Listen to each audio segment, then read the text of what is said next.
देखिए बच्चों, आज अब हम संबंध स्थापित करते हैं विद्युत क्षेत्र E तथा विद्युत विभव B के मध्य। ठीक है, माना चित्र अनुसार एक विद्युत क्षेत्र है जिसकी क्षेत्र रेखाएं चित्र में दिखाई गई हैं।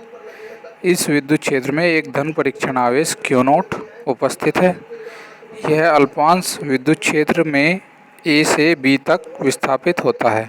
ठीक है, अब जब ये विस्थापित होगा तो इस पर कोई बल कार्य करेगा। ठीक है, तो क्योंकि विद्युत क्षेत्र के कारण आवेश पर बल F बराबर QE लगता है।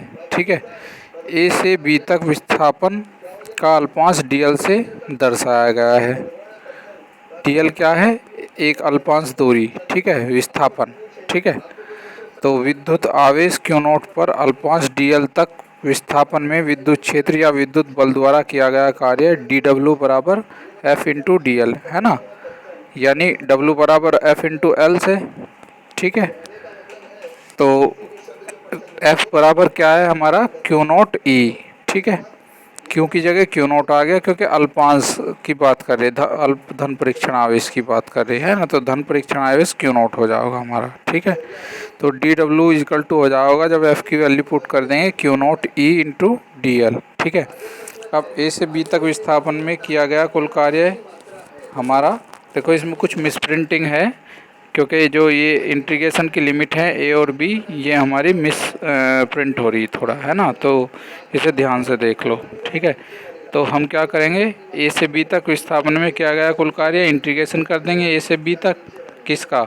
Q0E का, किसके सापेक्ष? DL के सापेक्ष। ठीक है, अब Q0 क्या है? हमारा टेस्ट चार्ज है जिसकी अपनी बल रेखाएं नहीं हैं, तो इसे हम बाहर निकाल ले सकते हैं इंटीग्रेशन के, तो Q0 बाहर आ गया। ठीक है, limit A to B into DL। ठीक है, अब हम विभवांतर की डेफिनेशन के अनुसार क्या कर देंगे? ठीक है, VB माइनस VA बराबर माइनस W अपॉन Q0 या कार्य अपॉन आवेश, तो VB माइनस VA हो जाएगा हमारा माइनस Q0 अपॉन Q। ठीक है, और A into B integration E DL। ठीक है, अब माइनस A हमारा ये क्या क्वांटिटी है हमारी?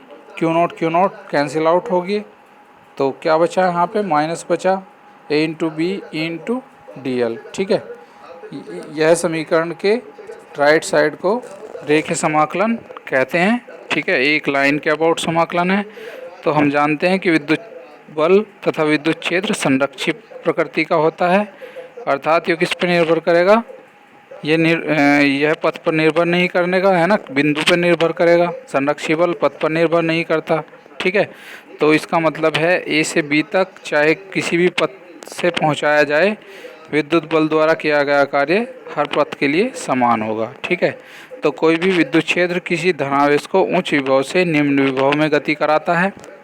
ठीक है, जबकि ऋणावेश को निम्न विभव से उच्च विभव की ओर गति कराता है। ठीक है, अब माना बिंदु A अनंत पर स्थित है, तो VA बराबर 0, यानी विभव A पर 0 हो जाएगा हमारा।